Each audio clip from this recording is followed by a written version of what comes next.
Vamos ao Frente a Frente no Now, hoje com Rita Matias e Bruno Gonçalves. Boa noite e bem-vindos. Rita Matias, apoiares maduros da Comissão Política de Marques Mendes deixou um desafio aos outros candidatos de divulgarem também eles a lista de clientes enquanto tiveram atividade privada. Acha que devem seguir o mesmo caminho? Antes de mais, boa noite aos dois e a quem nos acompanha a partir lá de casa. Desde logo dizer que começa a ser um mau sinal o Partido Social Democrata ter tantos candidatos e tantas pessoas que passam pela vida política, ausentam-se, abrem o seu tipo de atividade económica, atividade profissional, utilizam a posição privilegiada que têm ou que tiveram, as relações que estabeleceram para ser desbloqueadores de alguns negócios e depois ficam muito incomodados quando são chamados, e bem pela comunicação social, a explicar em que medida, como Marques Mendes teve, em 2 anos conseguem obter 700 mil euros de lucro e querem perceber se de facto houve aqui alguma utilização abusiva destes contactos que foram estabelecidos. Portanto, a postura inicial de silêncio de Marques Mendes é constrangedora. Foi preciso passar 3 ou 4 dias de muita pressão mediática e de outros candidatos para Marques Mendes divulgar uma lista curta de 22 empresas e apenas de uma das empresas. É que relativamente à participação que tinha numa empresa, numa sociedade de advogados, é que já é diferente, ou seja, é uma sociedade de advogados bem e que não pode... tem o sigilo, tudo mais. No entanto, Marques Mendes sabe ao que é que se está a candidatar, é um lugar de preponderância para o nosso país e, portanto, as pessoas precisam de saber se realmente as decisões que são tomadas daqui para a frente, os passos que são dados daqui para a frente por alguém que, segundo as sondagens, tem alta probabilidade de poder vir a ocupar este cargo, isto é, se não perder contra André Ventura, se esta pessoa terá isenção ou se vai estar a agir segundo outros tipos de interesses. Mais que não seja para poder mapear a sua ação, mais que não seja para perceber onde é que deve pedir escusa ou não, aquilo que deve pronunciar-se ou não. E, sinceramente, a postura inicial deixou muito a desejar. Por outro lado, respondendo diretamente à questão que me fez sobre transparência, eu acredito que mais transparência é sempre positivo. Portanto, se todos os outros candidatos tiverem que dar explicações, pois que deem já, porque é melhor do que se venha a descobrir mais tarde algum tipo de escândalo. Matias, quer acrescentar algo? Não, porque de facto aqui a questão vai muito para além daquilo que é corrupção passiva ou corrupção ativa, vai acima de tudo da percepção dos portugueses de que há pessoas que desempenham cargos públicos que deveriam de ser desinteressados, deveriam de ser apenas no intuito de servir os portugueses e que depois beneficiam de contactos que estabeleceram para que outras empresas possam ter processos que avançam, obras que se concluem e que tudo muito bem, que isto faz a economia avançar e eu estou a dizer, pode não ser crime, no entanto, e até é porque no eticamente exercício reprovável. dos cargos políticos vão-se conhecendo pessoas, naturalmente. Naturalmente, e isto não é condenável, e eu acho muito bem que os políticos tenham um passado e que tenham um futuro. No entanto, acho que um Presidente da República ou um candidato tem que ser eticamente à prova de bala. Rita Matias, o debate começou, como começou o nosso debate aqui também, com a lista de clientes, é uma notícia que marca o dia, a relação da lista de clientes de Luís Marques Mendes. André Ventura diz que Marques Mendes é o candidato menos transparente de todos e o mais condicionado.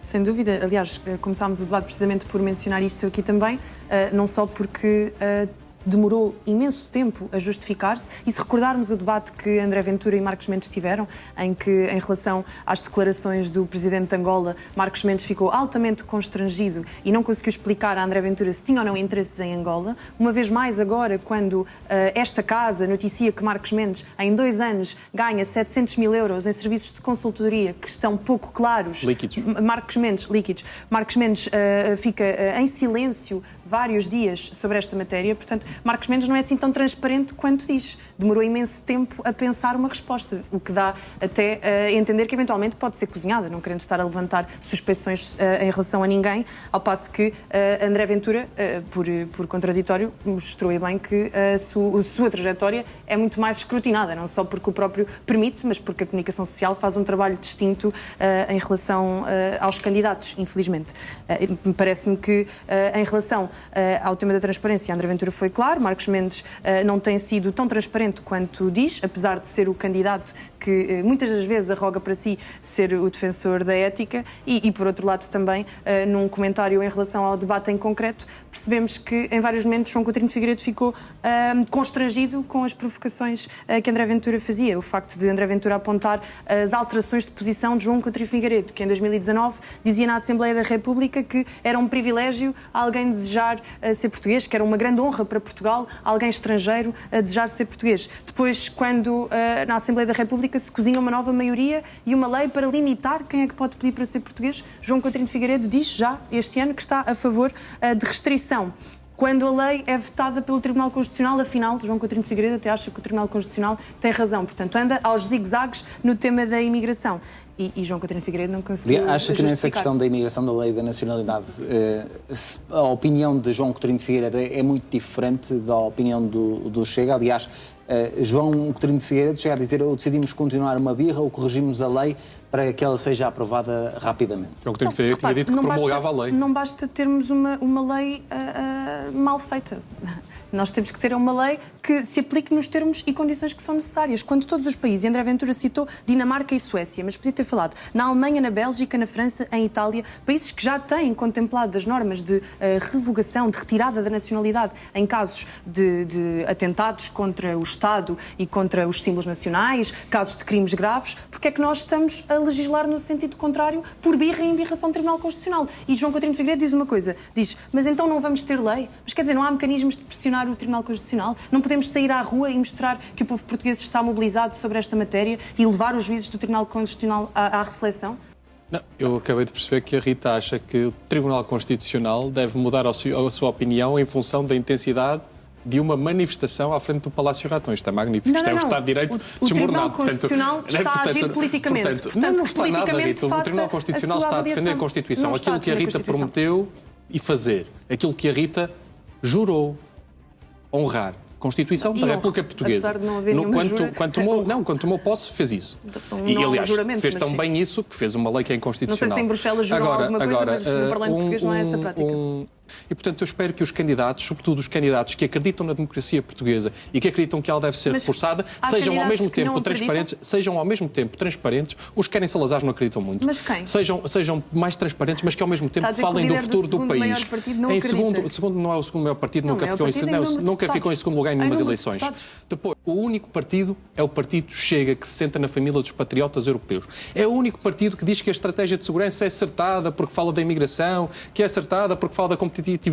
Aquele é um documento, sobretudo, para minar a confiança dos europeus e é sobretudo para desmantelar a Europa por uma razão muito simples. Por uma razão muito simples, porque comercialmente é muito mais vantajoso aos Estados Unidos negociar bilateralmente com cada um dos Estados do que com os 27. E em segundo lugar, o contrário de tudo isso. Há soluções políticas para tudo. Deixa-me concluir. Nada disso, Rita. Aliás, até porque eu provavelmente estaria na frente de combate e a Rita ainda não estaria por ser mulher. Agora, deixa-me dizer... Não, mas quer dizer, as Forças Armadas são muito mais compostas... Mas são muito mais compostas por homens. Se não sabe isso, deveria saber. Em segundo lugar, votação do Conselho Europeu de ontem. Na votação do Conselho Europeu de ontem sobre solidariedade com a Ucrânia, tivemos 3 países que, além de ameaçar o veto, disseram que ficariam de fora. Viktor Orbán, Eslováquia e República Checa. Sentam-se ao lado de quem no Parlamento Europeu e nas instituições europeias do Chega. Portanto, se queremos um Presidente da República no próximo ano, se calhar precisamos de um Presidente da República... Não falamos da capa do Correio da Manhã hoje que diz assim, pedófilo do PS, acusado de não sei o que, não sei o que. Não sei para divagar para o que nos apetece. Vamos a falar sobre o debate. O debate foi sobre esse tema. Não vamos transformar isto em algo... Há documentos que já dizem hoje que a invasão russa, presumível invasão russa à Europa, se acontecer, não acontecerá pela não acontecerá pela prospeção terrestre. Não é fetiche nenhum, Rita, é estarmos preparados. Eu sei que a Rita prefere muito mais desmantelar a Europa e deixar-nos inseguros. Mas ao contrário da Rita... graças ao Partido Socialista que desmantelou as nossas Forças Armadas. Para dar voz também à Rita Matias. É totalmente disparatado aquilo que está a dizer. Aquilo que nós temos de defender, aquilo que nós temos de dizer é defender... Vim cá debater outro tema que não o debate que acabámos de assistir. O debate foi sobre esse tema. Não foi sobre esse tema. O último grande tema foi sobre esse tema. último tema, ficou nesse tema. Se quiser responder àquilo que disse Bruno Gonçalves em relação... Bruno Gonçalves disse na cara dos jovens portugueses que, se necessário, vão ser mandados para a frente de guerra. Está a mentir. Eu sei que é hábito mentir para as câmaras. Já o fez sobre as festas de Natal, mas se calhar é mais uma. Não, desculpa. Ainda hoje estive numa escola e é verdade que há centenas de escolas que estão a cancelar festas de Natal. Há autarquias que estão a cancelar mercados de Natal. Isto é uma vergonha. O nosso país não se pode defender os jovens portugueses de alguma vez irem para a guerra, não é desmantelar o país como gostaria a Rita. Um dos pontos relevantes, porque senão derivamos para tudo. Já disse que gostava de ver o Bruno Gonçalves comentar a capa do Correio da Manhã que fala do pedófilo do Partido Socialista. Vamos ao crime hediondo. Não, um crime hediondo, mas foi o Partido Socialista que o meteu no Ministério da Justiça. Acha que eu vou justificar um pedófilo? Ficava-lhe bem.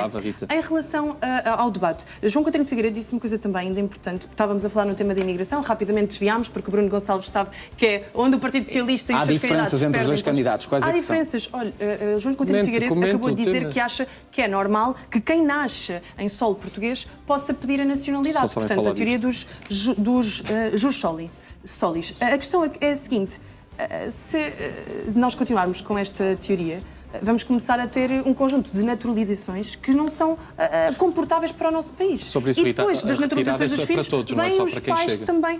Não, mas a questão é que na Alemanha, falou da Alemanha. Na Alemanha, a retirada nacional é para todos. Os portugueses que cometerem crimes nascidos em Portugal também se retira a nacionalidade na Alemanha. Mas muito bem, acho muito bem. Estamos a terminar isso. Se temos portugueses criminosos... Agora, mas tivessem proposto isso, provavelmente tinha passado no Tribunal Constitucional. Para João Coutinho Figueiredo, se uma mulher do Bangladesh quiser vir parir a Portugal, o seu filho pode ser português. E com isto, a sua família pode ser naturalizada. Portanto, João Coutinho Figueiredo não tem uma posição clara. De manhã é contra a imigração, à tarde é a favor. E isto, sinceramente, é o que os portugueses não precisam nesta fase. Estamos a terminar, desviamos aqui um bocadinho do Não, soubemos pelo menos que a Rita Matias defende que os portugueses criminosos também devem ficar sem nacionalidade. Vocês conseguem perceber os dois o que é que cada um defende? Tenho muita vergonha de qualquer tipo de crime. Obrigado por terem vindo ao Frente a Frente do Jornal à Noite.